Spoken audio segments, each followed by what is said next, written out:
Hello மக்களே, இன்றைக்கி எங்கள் வீட்டில் Sunday special chicken biryani, chicken 65க்கு வந்து நம்ம ஒரு அரை மணி நேரம் மசாலா போட்டு பரட்டி வச்சுருவோம். ஃப்ரிட்ஜில் கொஞ்சம் நேரம் வச்சா தான் அது மசாலாலாம் அதில் இறங்கும். அதுக்கு இப்போ என்னென்ன மசாலா போடுறேன்னு பார்க்கலாம். தனியாத்தூள் 1 ஸ்பூனு,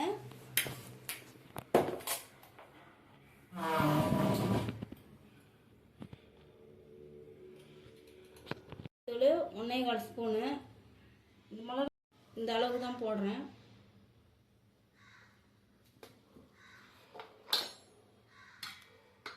ஸ்பூன் போட்டிருக்கேன். இந்த மிளகாத்தூள் வந்து காரமாக இருக்கும். வெறும் மிளகா, தனி மிளகாத்தூள். இது ரொம்ப காரமாக இருக்கும். அதனால் 1.25 ஸ்பூன் தான் போட்டிருக்கேன். உங்களுக்கு எவ்வளோ தேவையோ நீங்கள் போட்டுக்கோங்க. மஞ்சள்தூள் சும்மா கொஞ்சமாக,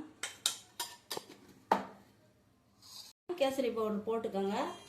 இது 65க்கு நம்ம கேசரி பவுடர் போட்டு வறுத்தா தான் அந்த கலர் வரும். அதனால் எங்களுக்கு தேவை நாங்கள் போட்டுக்கோங்க. உங்களுக்கு வேணும்னா நீங்கள் போட்டுக்கோங்க.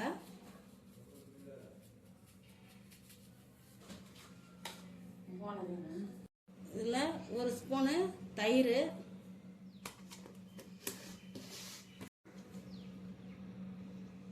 1 ஸ்பூனு இஞ்சி பூண்டு பேஸ்ட்டு, அரிசி மாவு இந்த ஸ்பூனில் 2 ஸ்பூன் எடுத்து வச்சுருக்கேன். அரிசி மாவு, இந்த அரிசி மாவு எதுக்கு போடுறோன்னா அது மொறுன்னு வரும், அதுக்கு தான் போடுறோம் அரிசி மாவு. இப்போ இதில் உப்பு போட்டுக்கலாம். உப்பு வந்து இது இவ்வளோ உப்பு தான், 1 ஸ்பூன் இருக்கும், சின்ன ஸ்பூனால்.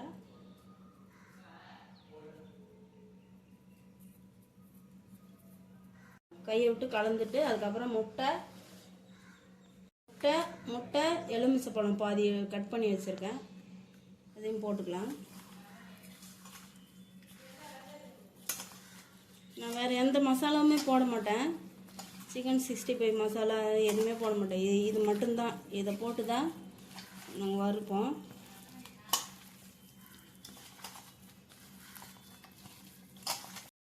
ஒரு பரட்டு பிசைஞ்சிட்டேன். இது வந்து எலும்போடையும் இருக்குது, எலும்பு இல்லாமலையும் இருக்குது. இந்த கறி எலும்போடையும் இருக்குது, எலும்பு இல்லாமலையும் போட்டிருக்கேன்.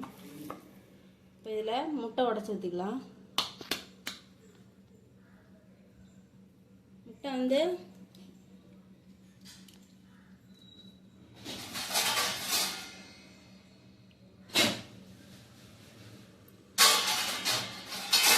அந்த வெள்ளைக்கருவை ஊற்ற மாட்டேன், மஞ்சள் கருவை தான் ஊற்றுவேன். வெள்ளைக்கருவை ஊற்றினா ரொம்ப தண்ணியாக ஆகிடும்.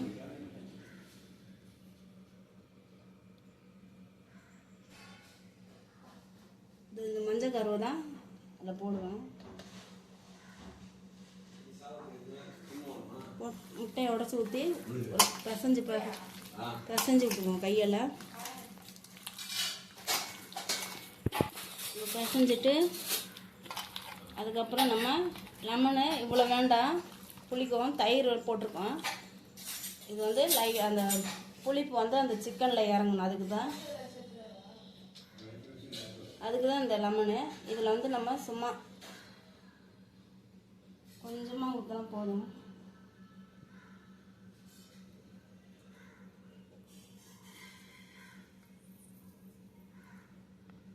இந்த அளவுக்கு போதும். இதை நல்லா கையை விட்டு நல்லா கலரி விட்டுப்போம். இந்த மாதிரி கலரிட்டு அரை மணி நேரம் இல்லை ஒரு 1/4 ஹவர் ஃப்ரீசரில் கொஞ்சம் நேரம் வச்சுட்டா இந்த மசாலாலாம் அப்படியே கொஞ்சம் டைட்டாகிடும். அதுக்கப்புறம் நம்ம எண்ணெயில் போட்டால் மசாலா வந்து பிரிஞ்சு வரும். மசாலா நம்ம எதுவும் போடலை. மசாலாலாம் நீங்கள் மசாலா வேறு எதுவும் நினச்சிடாதீங்க. நான் எதுவுமே போடலை. மிளகாத்தூள், தனியாத்தூள், கொஞ்சம் மஞ்சத்தூள், கொஞ்சம் கேசரி பவுட்ரு, தயிர், இஞ்சி பூண்டு பேஸ்ட்டு, உப்பு, எலுமிச்சைப்பழம், முட்டை, இதுதான் போட்டிருக்கேன். நான் வேறு எந்த மசாலாவுமே இதில் யூஸ் பண்ணல. இப்படி தான் செய்வேன். இதை வந்து நான் வறுத்துட்டு உங்களுக்கு காமிக்கிறேன் எப்படி வருதுன்னு. இப்போ பிரியாணி செய்யலாம். அதுக்கு குக்கரை அடுப்பில் வைக்கிறேன். நான் குக்கரில் தான் செய்வேன்.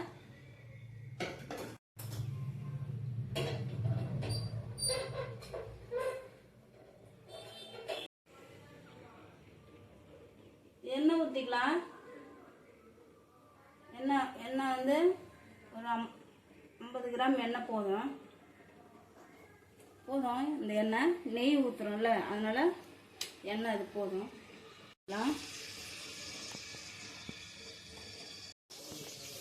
அரிசி எடுத்துருக்கேன். கறி 3/4 கிலோ தான். சிக்கன் 1/2 கிலோ, அரிசி 1/2 கிலோ, பிரியாணி அரிசி. தக்காளி வந்து ஒரு 200 கிராம் வெங்காயத்தை கட் பண்ணி வச்சுருக்கேன். இந்த மாதிரி நீட்டு வாக்கில் கட் பண்ணி வச்சுருக்கேன். தக்காளி வந்து ஒரு 100 தக்காளி இருக்கும். இந்த வெங்காயத்தில் பாதி தான் தக்காளி. பச்சை மிளகா ஒரு 6-7 மிளகா எடுத்து நடுவாக்கில் கீறி வச்சுருக்கேன். கொஞ்சம் கொத்தமல்லி, கொஞ்சம் புதினா. இதில் வெங்காயம் போட்டுக்கலாம். வெங்காயம் போட்டு வெங்காயம் ஒரு 5 நிமிஷம் ஆனதுக்கப்புறம் நம்ம பட்டை இலையெல்லாம் போடலாம். ஃபஸ்ட்டே போட்டோன்னா அந்த எண்ணெய் ஃபுல்லாக பட்டை இலை வாசம் வந்து பட்டை இலை வாசம் தான் நம்மளுக்கு தெரியும்.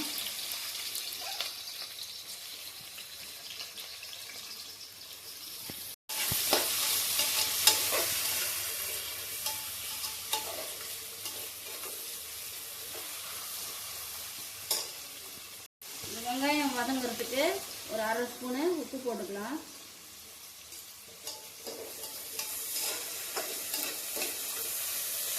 வெங்காயம் வந்து நல்லா ப்ரௌனாக வரணும். பிரியாணிக்கு எப்போவுமே வெங்காயம் நம்ம நல்லா ப்ரௌனாக வெங்காயத்தை வதக்கினா தான் பிரியாணி டேஸ்ட்டாக வரும். நம்ம கொஞ்சம் நேரம் கழித்து சாப்பிட்னா கூட நல்லாயிருக்கும். நம்ம வெங்காயத்தை அரை இதுவாக வச்சுட்டு பிரியாணி செஞ்சிட்டோன்னா சீக்கிரம் கெட்டு போயிடும் பிரியாணி. அதனால் வெங்காயத்தை நல்லா ப்ரௌனாக வதக்கி விடுங்க. இப்போ வந்து நம்ம இதில் பட்டை இலையை போட்டுக்கலாம். இதில் பட்டை இலை போடலாம். நான் வேறு எதுவுமே போட மாட்டேன். பட்டையும் இலையும் தான் போடுவேன். லவங்கம், ஏலக்காய் அதெல்லாம் போட மாட்டேன். என் பசங்க சாப்பிடாது. இது மட்டும்தான் போடுவேன்.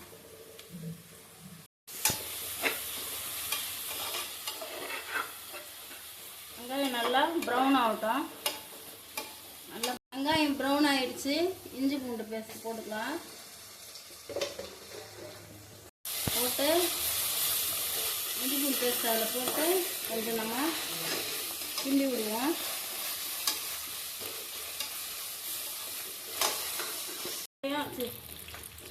புதினா, கொத்தமல்லி இதிலே போட்டுக்கலாம். பச்சை மிளகாய் இதிலே போட்டுக்கலாம்.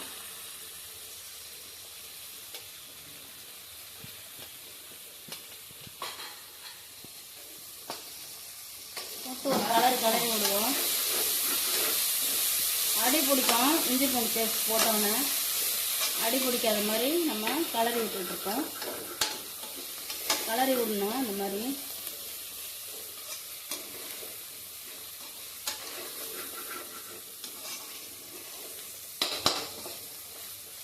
இதுலேயே தக்காளியும் போட்டுப்போம்.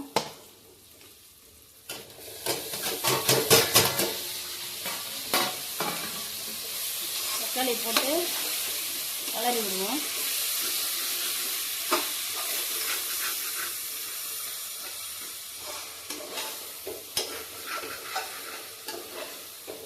பச்சை மிளகாய் நம்ம இத்தனை போட்டிருக்கிறதுனால காரம் வந்து பார்த்து தான் போடணும். மிளகாத்தூள் பார்த்து தான் போடணும் காரத்துக்கு. மிளகாத்தூள் நம்ம பார்த்து போட்டுக்கலாம்.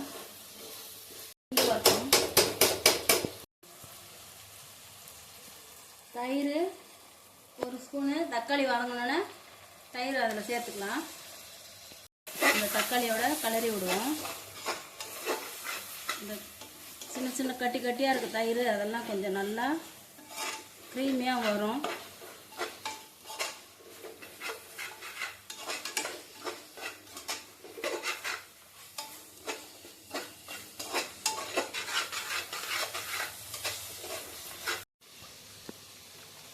சிக்கனை தக்காளி இதெல்லாம் வதங்கிருச்சு. சிக்கன் இதில் போட்டு அந்த எண்ணெயிலே ஒரு 5-10 நிமிஷம் கலரி கிண்டி விடுவோம். கிண்டி விட்டுட்டு அதுக்கப்புறம் தான் மசாலாலாம் போடணும்.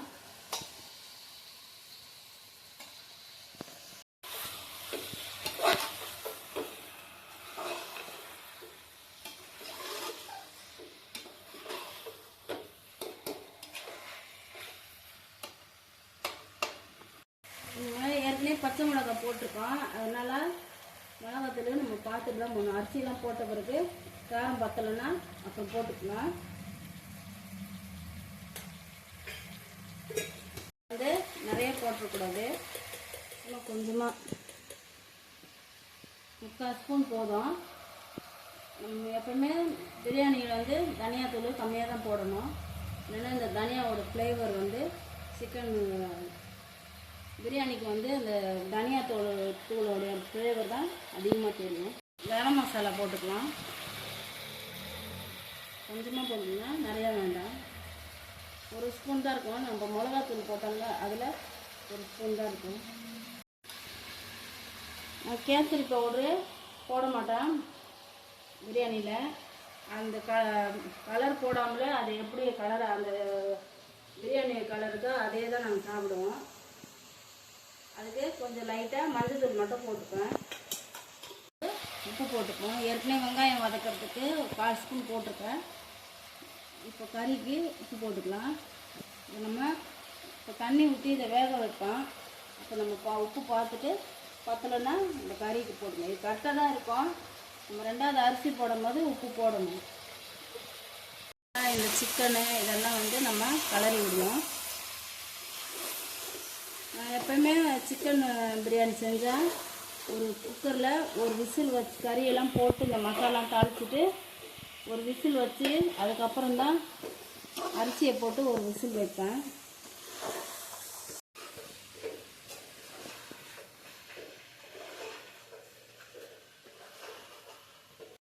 இப்போ நான் புளிஞ்சு விட மாட்டேன். அரிசி போடும் போது தான் எலுமிச்சைப்பழம் புளிஞ்சு விடுவேன். இப்போ நம்ம எலுமிச்சைப்பழம் ஊற்றினா அந்த புளிப்போடைய டேஸ்ட்டெல்லாம் சிக்கனில் இறங்கிடும். நம்ம ஏற்கனவே தயிர்லாம் போட்டிருக்கோம். இப்போ எலுமிச்சைப்பழம் புளிஞ்சு ஊற்றினா அந்த தயிர் புளிப்பு எலுமிச்சைப்பழம் புளிப்பு எல்லாமே சேர்ந்து அதில் இறங்கிடும். நம்ம அரிசி போடும் போது எலுமிச்சைப்பழம் போட்டுக்கலாம். 1 சொம்பு தண்ணி ஊற்றுறேன் கறி வேகிறதுக்கு. நம்ம அரிசி போடும் போது தண்ணியோட அளவை பார்த்துட்டு தான் நம்ம அரிசியை போட்டு தண்ணி ஊற்றணும். இப்போ இது 1 சொம்பு தண்ணி தான் ஊற்றிருக்கேன். இந்த கறி வெந்தோடனே எக்ஸ்ட்ரா கொஞ்சம் தண்ணி இறங்கும். அதுவே நம்மளுக்கு 1 சொம்புனா 1/4 சொம்பு தண்ணி அது இப்போ அதிலே இறங்கணும்.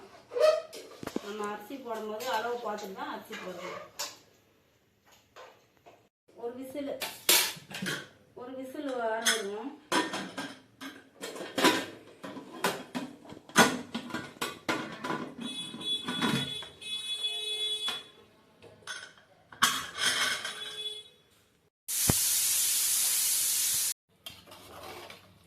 இங்கே பாருங்கள் தண்ணி எவ்வளோ இருக்குது பாருங்கள். இது ஒரு சொம்பு மேலே தான் இருக்கும். நம்ம அரிசியை போட்டு பார்த்துட்டு தண்ணி ஊற்றுவோம். அரிசி வந்து ஒரு 20 நிமிஷம் ஊற வச்சுட்டேன். இந்த அரிசி ஒரு 1/4 ஹவர் 20 நிமிஷம் ஊற வச்சா நல்லா வரும்னு சொன்னாங்க. வாங்கின கடையில் வாங்கின இடத்துல அதான் ஊற வச்சுருக்கேன். இப்போ அதை இதில் போட்டுக்கலாம்.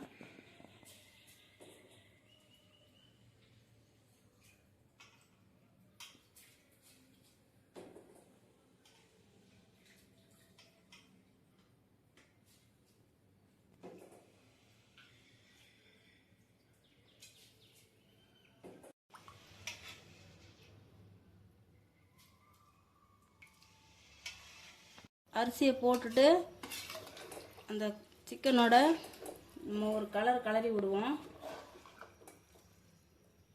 ரொம்ப கிண்டக்கூடாது, அரிசி உடஞ்சிரும். ஒரு கலரிட்டு இப்போ வந்து நம்ம தேவையான அளவு அதே அரிசி ஊற வச்ச தண்ணியை தேவையான அளவு ஊற்றிக்கலாம். நான் வந்து அளவுலாம் எடுக்க மாட்டேங்க சொம்பில். இந்த குக்கர் அளவு பார்த்து தான் தண்ணி ஊற்றுவேன்.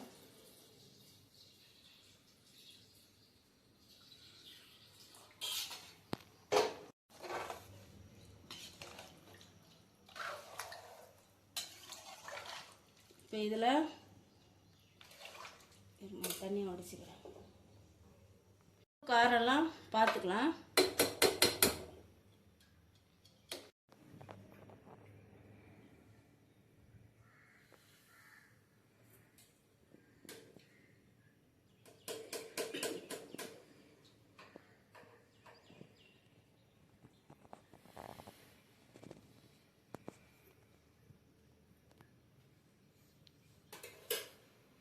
உப்பெல்லாம் கரெக்டாக இருக்குது. காரம் மட்டும் கொஞ்சம் லைட்டாக போட்டுக்கலாம். 1/4 ஸ்பூனு வெறும் மிளகாத்தூள் பழம் உள்ளே இருக்க விதையெல்லாம் எடுத்துட்டு அரை எலுமிச்சை பழம் பிழிஞ்சு விட்றேன். அரிசி அப்போ தான் உடையாமல் வரும் சாப்பாடு.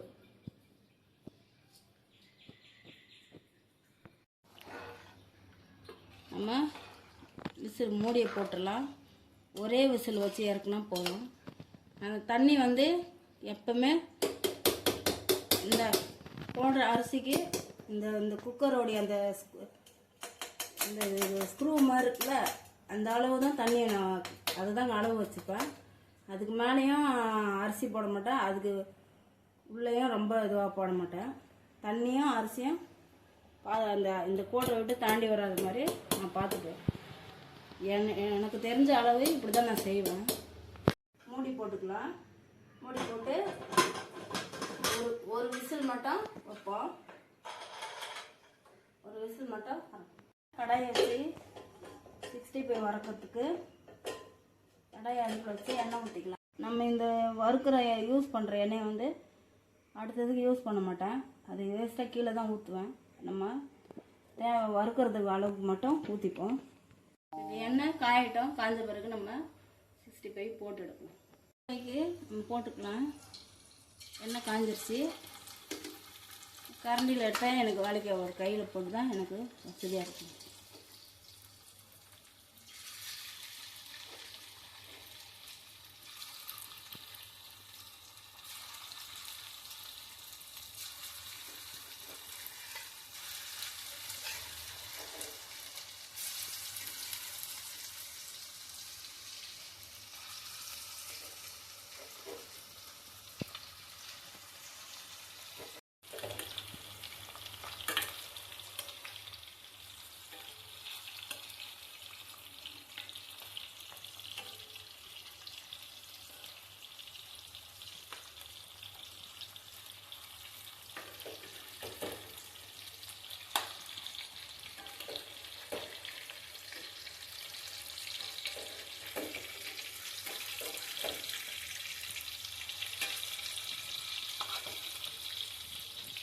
வந்துருச்சு. அடுப்பு ஆஃப் பண்ணிக்கலாம். ஆஃப் பண்ணிட்டு உடனே நம்ம இறக்கக்கூடாது. ஒரு 5 நிமிஷம் கழிச்சு தான் எடுக்கணும். நம்ம உடனே இது தூக்கி விசில தூக்கிட்டு நம்ம திறந்தோம்னா நம்மளுக்கு தண்ணி இருக்கிற மாதிரி இருக்கும். ஒரு 5 நிமிஷம் கழிச்சு ஓப்பன் பண்ணிக்கலாம்.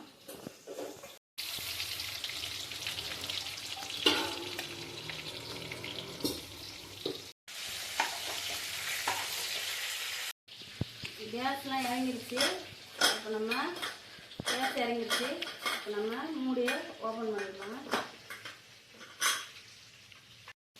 பாருங்க சாப்பாடு அரிசி பாருங்கள் எவ்வளோ நீட்டாக இருக்குது. ஒன்றோட ஒன்று ஒட்டாமல் வந்திருக்கு பாருங்கள். இன்னும் ஆறுச்சுன்னா இன்னும் எல்லாம் தனித்தனியாக தெரியும் அரிசி. பாருங்கள் அடியில் கூட குக்கரை சாப்பாடை பேசனில் கொட்டிட்டு காமிக்கிறேன் பாருங்கள். குக்கர்லேயே வச்சா சாப்பாடு வந்து கொஞ்சம் நேரத்தில் குழஞ்சிரும். அதனால் இதில் மாற்றிக்கலாம்.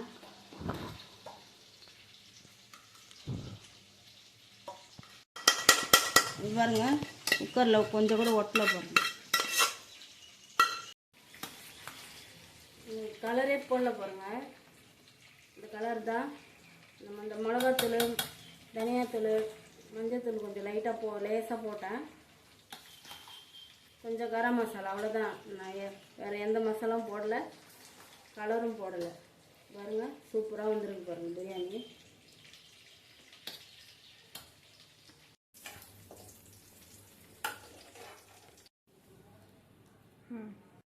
சிக்கன் 65 வறுத்த அந்த எண்ணெய் இது வந்து வேறு எதுக்குமே நான் யூஸ் பண்ண மாட்டேன். அவ்வளோதான். இதை அப்படியே கீழே ஊற்றிடுவேன். சூடு ஆறணுன்னே கீழே எடுத்து ஊற்றிடுவேன்.